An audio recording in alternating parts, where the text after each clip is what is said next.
కాంగ్రెస్ ఆమ్ ఆద్మీ పార్టీల మధ్య మరింతగా దూరం పెరిగింది. రెండేళ్లలో జరిగే గోవా, గుజరాత్ ఎన్నికల్లో ఒంటరిగానే పోటీ చేస్తామన్నారు ఆప్ సీనియర్ నేత అతీషి. కాంగ్రెస్ పార్టీతో పొత్తు ఉండదని ఆమె తేల్చి చెప్పారు.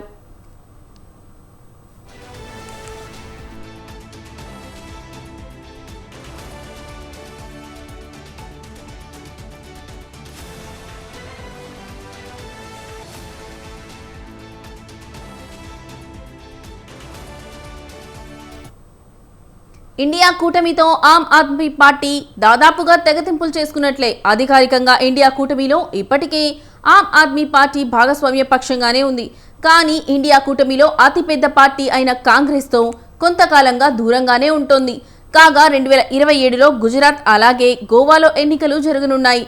ఈ ఎన్నికల్లో ఆమ్ ఆద్మీ పార్టీ ఒంటరిగానే పోటీ చేయడానికి సన్నద్ధమవుతోంది. ఆప్ సీనియర్ నేత, ఢిల్లీ మాజీ ముఖ్యమంత్రి అతీషి ఈ విషయం వెల్లడించారు. గుజరాత్లోని అనేక మున్సిపాలిటీల్లో ఆమ్ ఆద్మీ పార్టీకి చెందిన కార్పొరేటర్లు ఉన్నారని ఆమె పేర్కొన్నారు. అంతేకాదు గుజరాత్ అసెంబ్లీలో ఆప్ ఎమ్మెల్యేలు ఉన్న విషయాన్ని కూడా అతీషి ప్రస్తావించారు.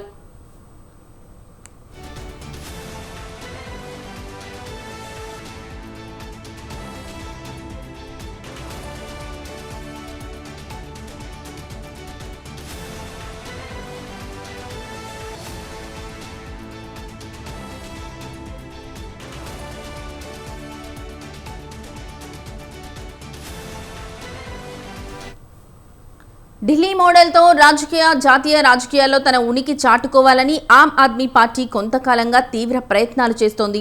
ఈ నేపథ్యంలోనే కొన్ని నెలల కిందట జరిగిన హర్యానా ఎన్నికలలో కూడా ఆప్ ఒంటరిగానే పోటీ చేసింది. అయితే హర్యానా ఎన్నికల్లో బీజేపీ విజయం సాధించింది. కాగా ఆప్ పోటీ చేయడం వల్ల బీజేపీ వ్యతిరేక ఓటు చీలిపోయిందని, ఫలితంగా కమలం పార్టీ మూడోసారి హర్యానాలో అధికారంలోకి వచ్చిందని కాంగ్రెస్ అధిష్టానం డిసైడ్ అయ్యింది. ఇదిలా ఉంటే ఇటీవల జరిగిన ఢిల్లీ అసెంబ్లీ ఎన్నికల్లో ఆమ్ ఆద్మీ పార్టీ, కాంగ్రెస్ విడివిడిగా పోటీ చేశాయి. అయితే 10 ఏళ్లు అధికారంలో కొనసాగిన ఆప్ ఎన్నికల్లో ఓడిపోయింది. కాగా కాంగ్రెస్ పార్టీకి ఒక్క సీట్ కూడా లభించలేదు. కాంగ్రెస్ పోటీ చేయడం వల్ల తమ ఓట్ బ్యాంక్ చీలిపోయిందన్న అరవింద్ కేజ్రీవాల్ ఒక నిర్ణయానికి వచ్చారు.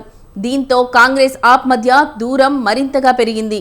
మొత్తం మీద జాతీయ రాజకీయాల్లో ప్రధాన ప్రతిపక్షమైన కాంగ్రెస్ అండ లేకుండానే ఎదగాలన్నది ఆమ్ ఆద్మీ పార్టీ వైఖరిగా కనిపిస్తోంది.